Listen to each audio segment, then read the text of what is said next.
Hello, everyone. Hello, everyone who's watching it right now. Hello, everyone who's watching it on the video. And let me introduce you to our guest, Aurora Hans. She's an email messaging expert, and she joined us today to talk about modern state of email marketing, problems of business owners in this field, and what to do about it. Uh, yeah. Could you please tell a Hi. bit about yourself, Aurora? Yeah.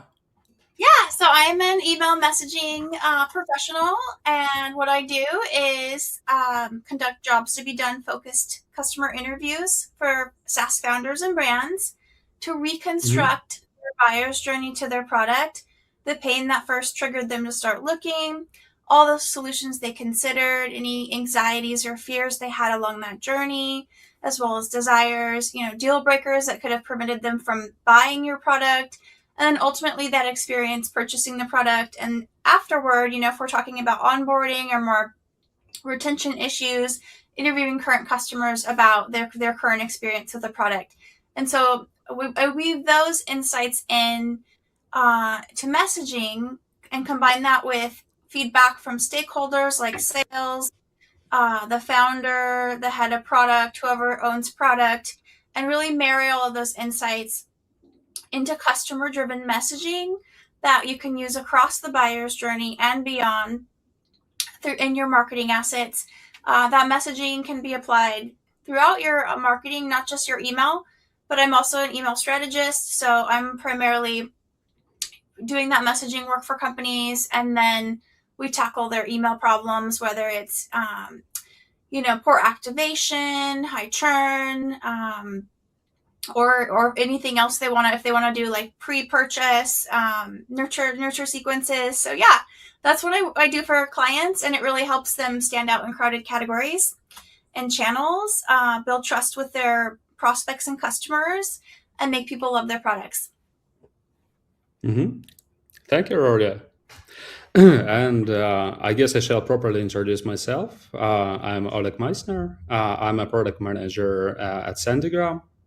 And I'll talk a bit about Sandygram, just a couple of words, so you understand what we are doing here.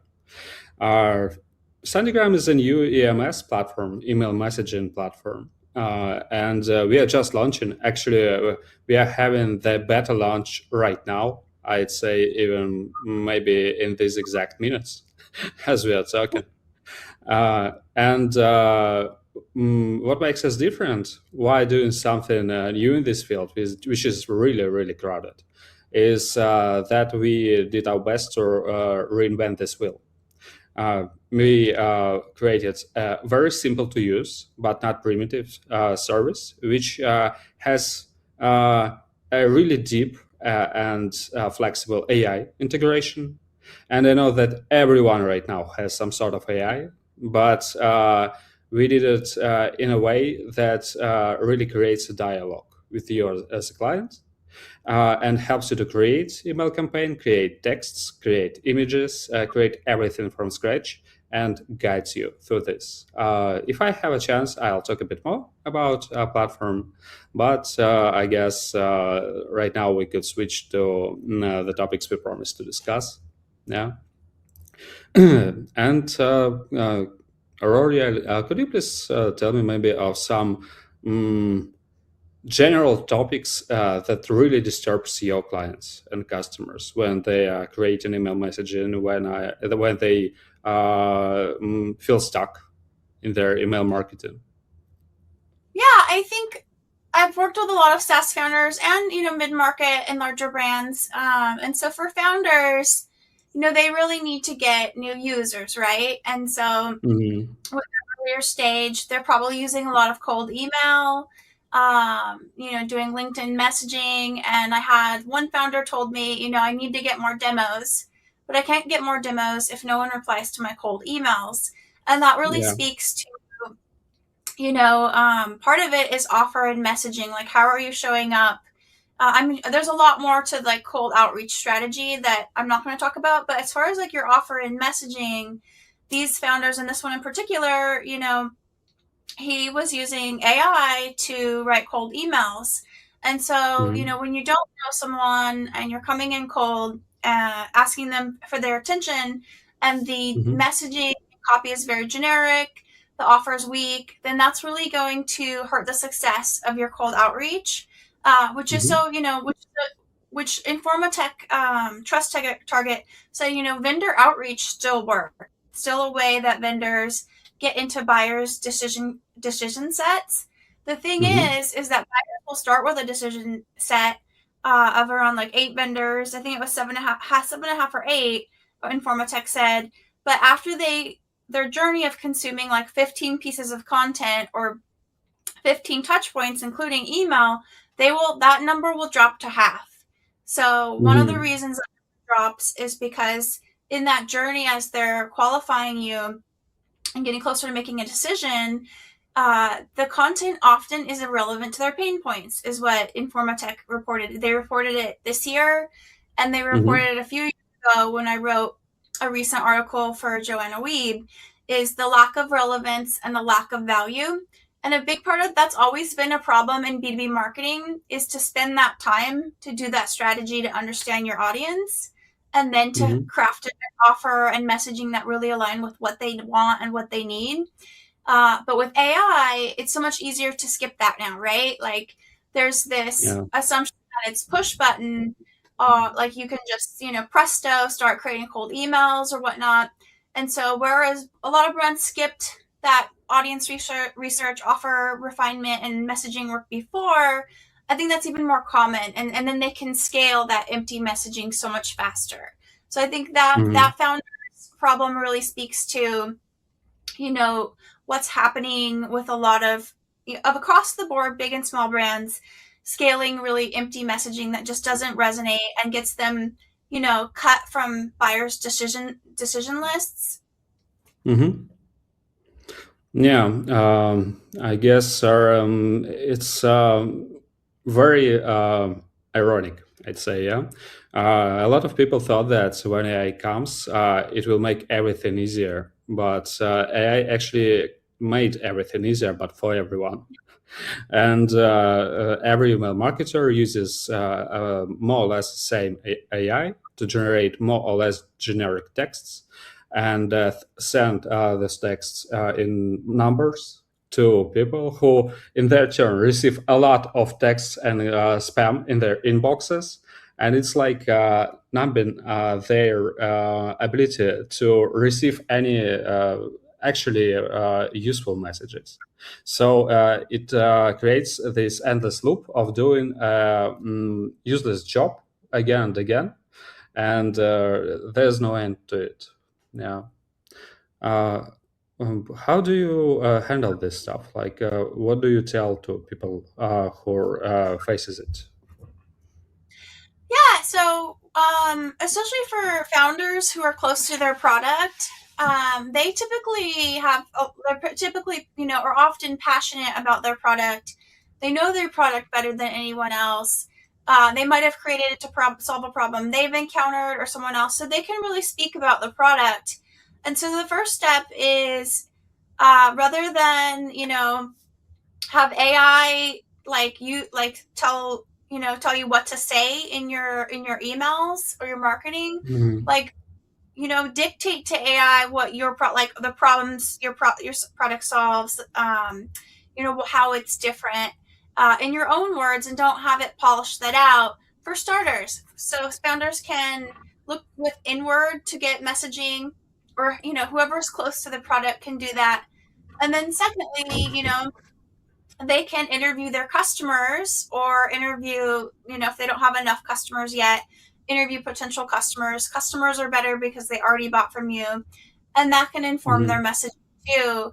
Like I said, really marrying whoever is closest to the product, like their insights and how they talk about it, not polished with AI, with how customers or prospective customers are talking about those problems and Mhm. desires the product solves.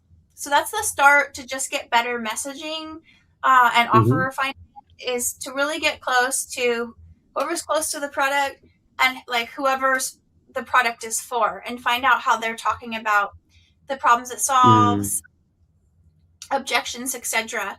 And then you can start formulating your messaging and offer strategy around that. Hmm. Yeah, sounds really logical. As a product manager, I also had this strange glitch in my mind that when you start doing something, at some point you feel like you're Steve Jobs.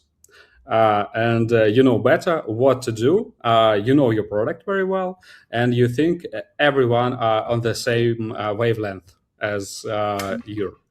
And then you start telling people about your product, and you kind of ignore how they actually want to hear about it.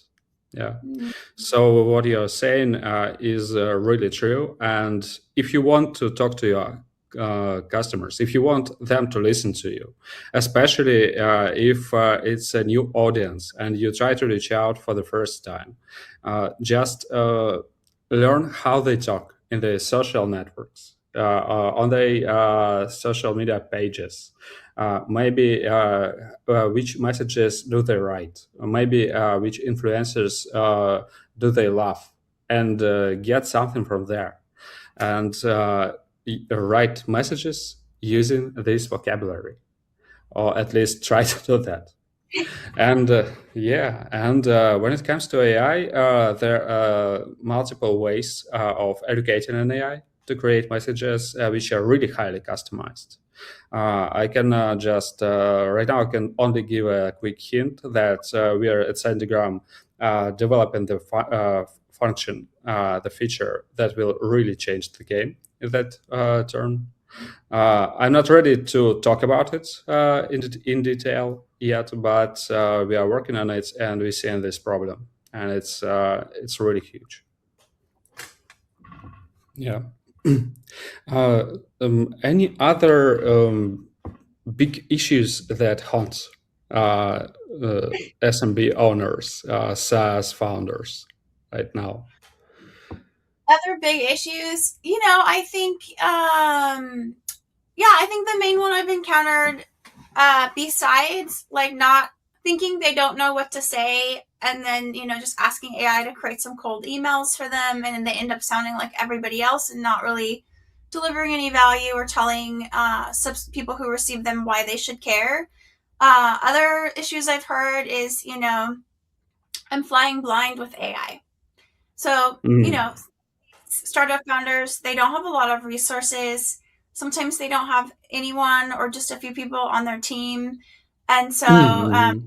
this too, with why Syndegram was founded, is there's too many things to do. And so now that the AI is here, it's democratizing access to be able to create marketing assets, right? So founders are like, great, now I can create all these marketing assets with AI. I can spin up a website, I can create an email sequence. But one founder told me, I'm flying blind with AI though, like what to say, how to use it. So aside Mm-hmm. from, first is like good data in, good data out. So make sure you have the right data for messaging, and you've spent some time thinking about what your message should be based on that data: customer feedback, stakeholder feedback, SME feedback.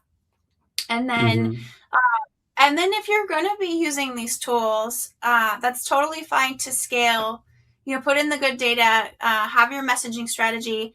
But as you scale them, like do a little bit of research to understand the buyer's journey and what kind of messages, how you should be messaging at each stage of the buyer's journey, right? Because we all know there's Mm-hmm. problems.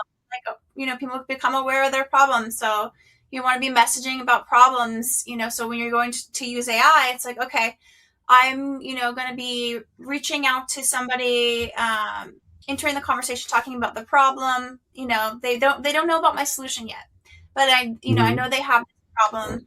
And so, just knowing how to tell AI what it should focus on in addition to having those messaging insights. Or let's say, you are someone is you're in more in like the consideration stage. They've come for a demo, like maybe they found you online, so they're already Mm-hmm. like, they're product aware. They know your product could be a solution to their problem, and so your Mm-hmm. messaging is going to change when you go to that demo. You want to personalize it.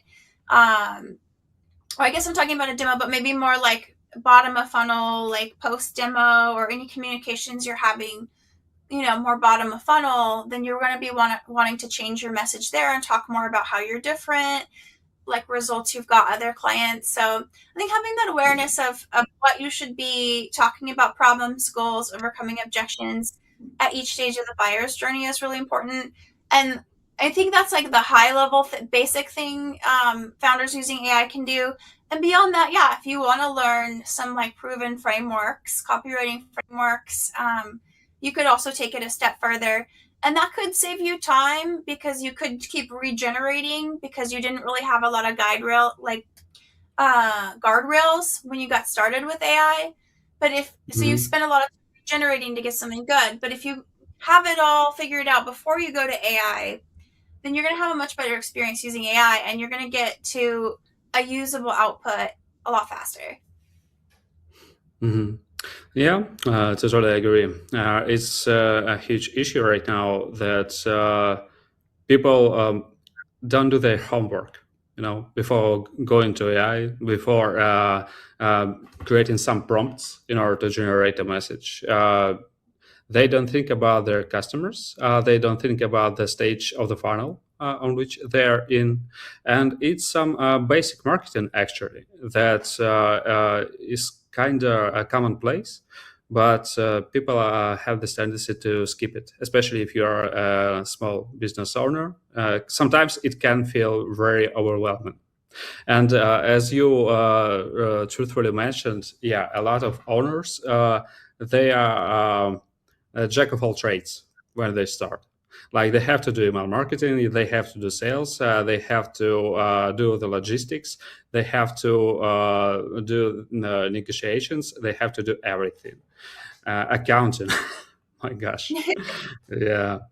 And in this, email marketing is something that is actually pretty practical and useful when you are at this stage. It doesn't require a huge budget from you, but it still requires some of your attention. And a lot of time, people put their time into email marketing, but they don't put any attention. And it's understandable, but it leads to a lot of issues. So, could we say, for example, that if you're starting email marketing campaign, you should at least read some marketing basics before starting? Yeah, I Yeah. think that's great. I mean, there are so many factors to consider to send emails successfully. I'm really talking about your message and your offer.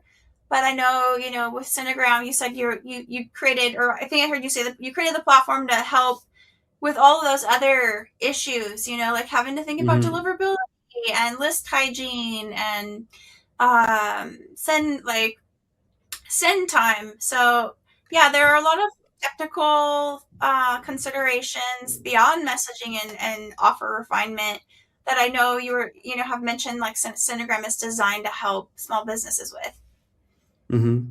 Yeah, we actually built the service around this idea of having an email marketing beginner, maybe some SMB owner, maybe some SaaS founder, yeah, who never really touched email marketing or tried doing it, but with some another EMS, which actually could be very complicated. I spent a lot of time working with other EMSs. I'm working as marketer since 2014, but still, sometimes it is a pain in the neck to start this blank page feeling.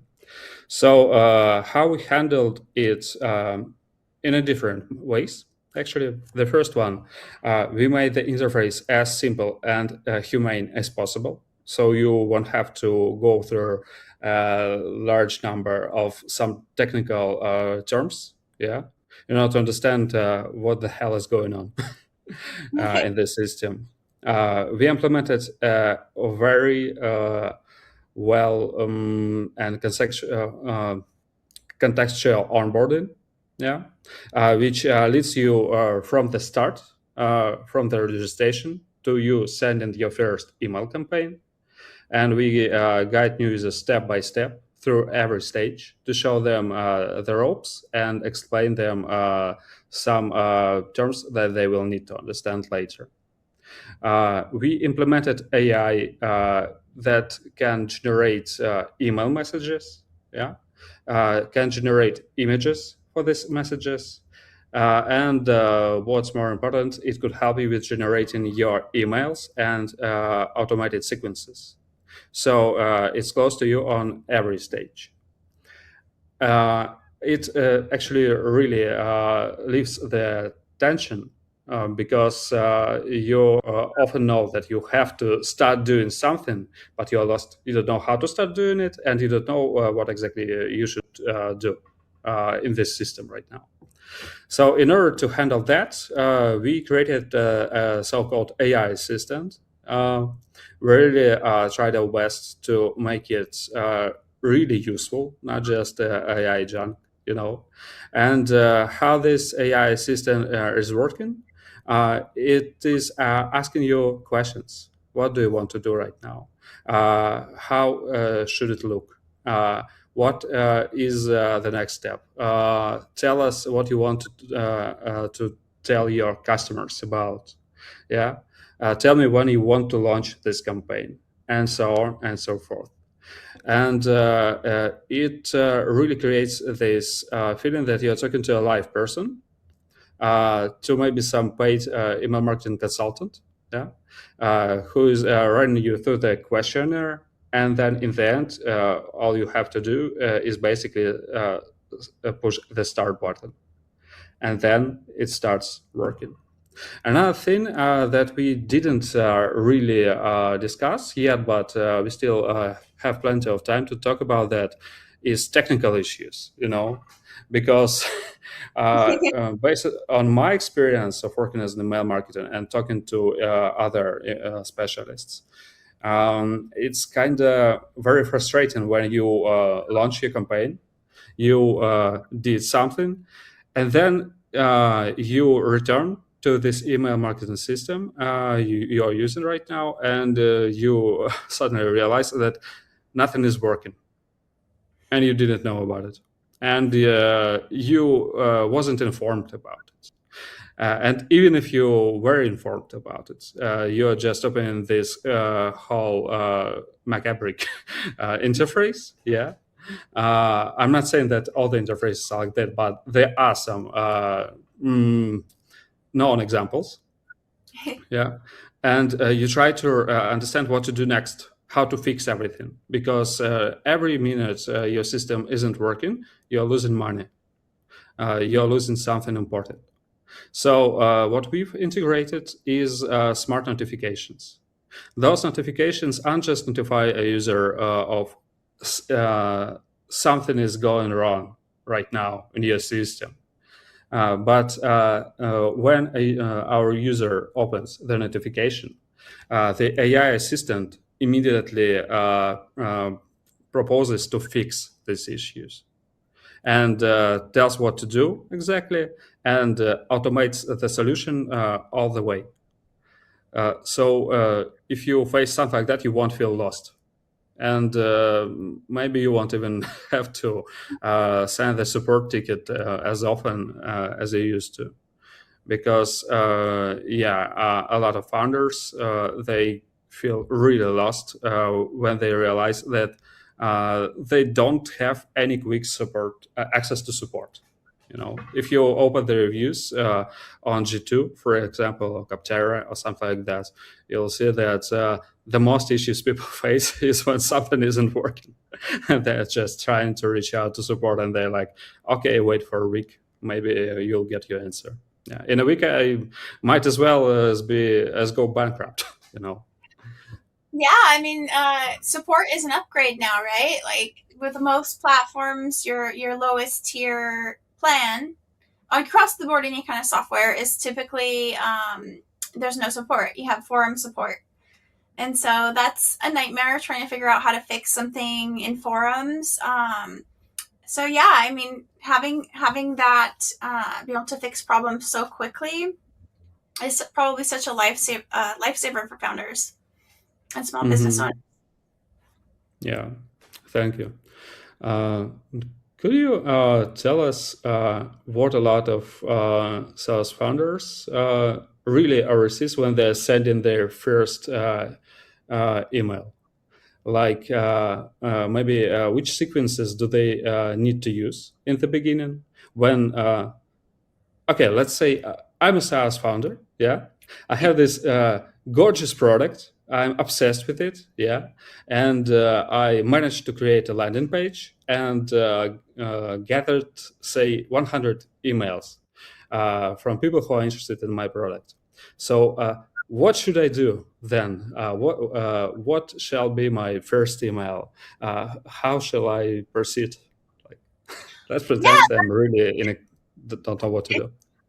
yeah, that depends. I mean, so you like it depends where they expressed interest for your product. Like if it's a product page and like they're requesting information about the product, like that sounds a lot more bottom of funnel. So you might send a Mhm. more bottom of funnel sequence with information about the product, case studies, testimonials, answers to like FAQs, objection handling. But if you have, like, let's say you have a lead magnet and you have people who have opted into the lead magnet. Let's say it's like you have a PLG program, like you're letting people trial the product and they're signing up, and so like then the product is like the lead magnet, right?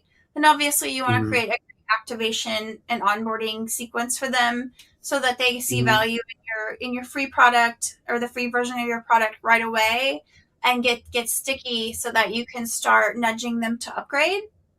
And then once they Mhm. upgrade, you know, you can send them customer emails and retention based emails. So it really depends where they are in the buyer's journey when they give you that email. Mhm. Uh, in my experience, what is also kind of important, and I know that it might feel strange when we are talking about using AI, yeah, but AI also could be trained to help you with that. Is when you're in a small business, you have to stay personal. And I don't mean just customize your messages for every client. It's sometimes it's possible. Sometimes you don't have enough information, at least in the beginning of your journey, to really customize the message for this exact subscriber. But for me, a lot of things are working where you are not scared of showing yourself in your message. Like, don't hide your name. Talk like a living human being. Write to your contacts in a manner and in a tone that shows you that you really care about what you're writing, and you are really into delivering some good value with each of your email. You know, a lot of marketers they do the same mistake. They try to sell with every email they send. You Mm-hmm. know, Yeah. and it's actually kind of devolving all your messaging into some sorry hot mess, because people don't want to feel like they are goods. They don't want to feel like they are your leads. They want to feel like, okay, they decided to start this relationship, yeah, with you, with your brand, as with a person, and they want to know that you are seeing them as people as well. So don't try to sell with all of your messages. Try to give something with each of your message. You know, if you're selling, for example, clothes, uh, send them a nice size table. Yeah. Which they could actually put on their website in order to help their customers to choose the right size. Yeah. If you are creating a SaaS, try to share some insights uh, of uh, how to solve the typical issues your potential customers face daily. And I know that there are lots of help articles, yeah, and tips and tricks over the internet, and everyone is saying like, why should I send it to my subscribers? They could Google it, yes, and while they're googling it, they could instantly find the replacement for your servers as well. uh, Add some personality, tell that in the style your customers want to hear those tips, and try to be yourself, not just write some really formal emails. uh, make your emails fun even. uh, there are 10 mind-breaking bugs that bothers me every night when I'm going to sleep as a SaaS founder, and what to do about it. Send this email, for example, and you could actually see some results. Yeah. It's Yeah, 2026. People don't want to feel like they are breaking the wall.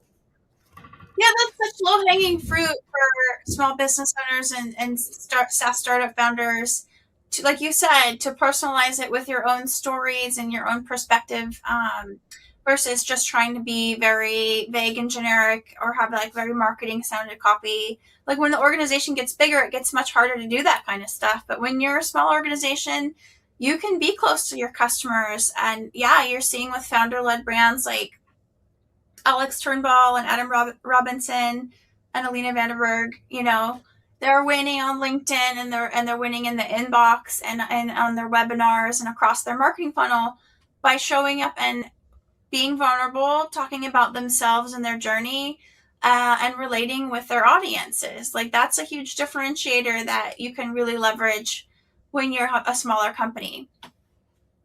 Hmm. Yes.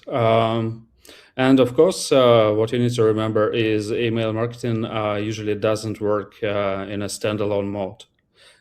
If you have an email marketing funnel, then you also, I'm sure, you have some social network.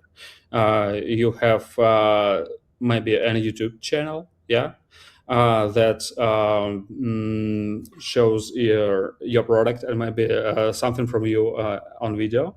And you have to actually make everything to work in a nice succession. One of good examples is, for example, nice relationship expert Matthew Hussey. Yeah, and he gives a lot of relationship advices on YouTube. But at the same moment, he runs his email subscriptions, and people from using those subscription, they actually see a lot of interconnected information. Yeah, and he launched an AI agent that could help people with solving their relationship issues. Matthew, please send your payment on my email. But no, I really love what he's doing. And all of his channels, the landing page, the YouTube channel, the email marketing, his social networks, they work as one. And it really, really helps. Yeah. Mhm. Yeah, I love that. Yeah, I mean, the value of email when we're talking about that marketing mix is that you own your list, right? So, like, we all saw what happened to Twitter. Like, that could Mm, happen to any platform. Like, I'm definitely scared of that happening to LinkedIn, where I hang out. Someone buying it and ruining it for everybody. So, yeah, like it's like social media, YouTube, great place to be, bringing people in, building awareness, building an audience, and then ultimately the goal should be to get that email list. yep. We have another 10-15 minutes, and I was thinking about maybe we have some three advices to give any founder at the start, you know, like which things they shall not overlook, no matter how hard it feels. I think Anne Hanley talked about this at Litmus, or was it Litmus Live? And the biggest thing that people have forgotten to do that they already weren't good at in marketing and business was to slow down and be intentional. And so that's really, slowing down to interview customers or to get your thoughts about your product down. And being intentional to create a messaging strategy and refine your offer. Like the more work you do on the back end, the faster it's going to be to create better marketing with AI, and the better Mm-hmm. that marketing is going to land when it reaches your prospect or customer.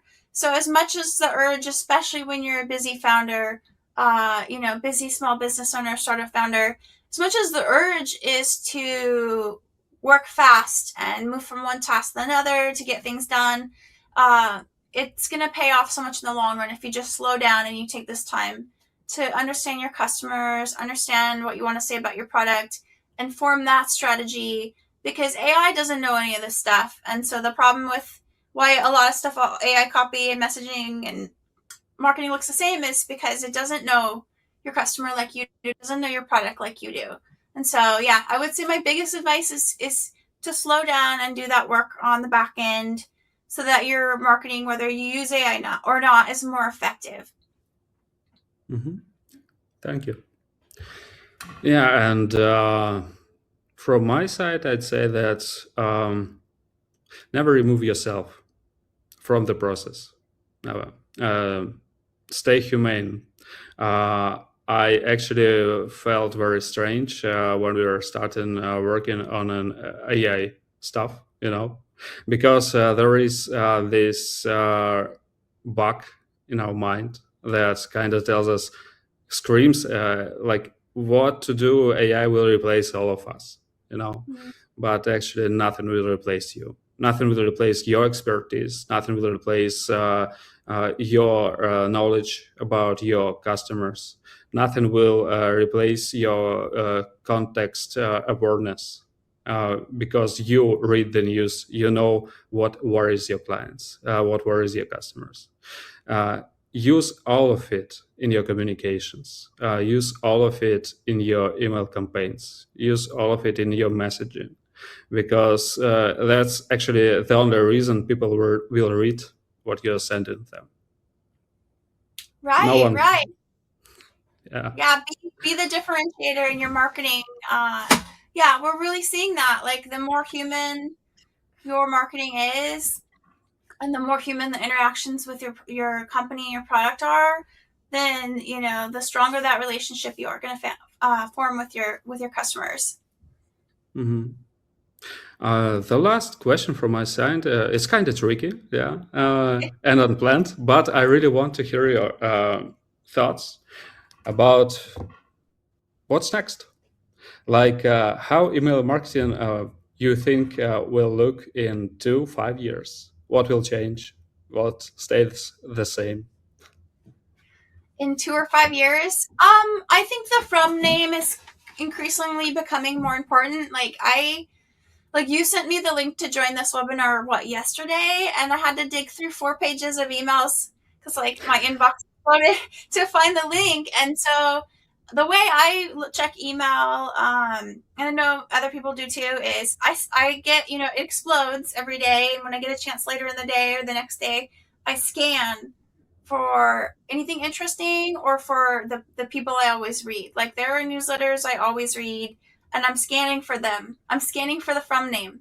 So Hmm. and that really speaks to the from name speaks to how you interact with your customers throughout the rest of your marketing. So that's why it's not that you need to not do a great job with everything else you write and say to them. It's that because you've done a great job at every touch point that they're going to look for your from name. Thank you, Rory. Thanks.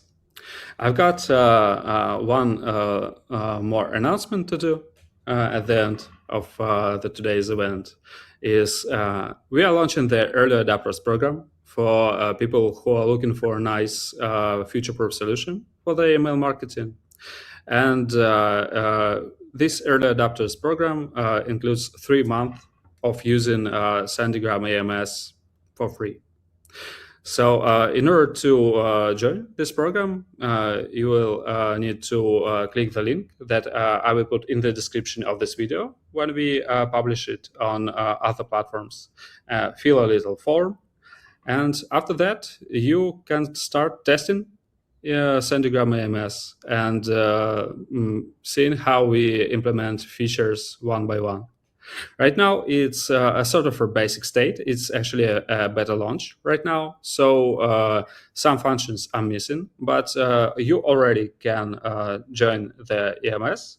You could create nice looking campaigns with high deliverability. We really did everything to raise it to the highest. And our security protocols here are kind of crazy. Maybe our developers could tell people about that one day. But everything is to ensure that your emails will be delivered properly. And please click the link in the subscription, join our program, and help us develop something good. Let's do it together. Yeah. Thank you once again, Aurora. It was really nice to talk to you today. Like I know that live events isn't something we do very often, but we're making it count. Yeah. Yeah, thanks for having me. Super excited to see your platform now that you've launched it, and I hope everyone else who's joined us today or watches this later finds value in the tips and strategies we talked about, and ultimately in your platform. Yeah. Thank you, and thank you for watching this event. Hope to hear from you soon. Have a nice day. Bye. Bye.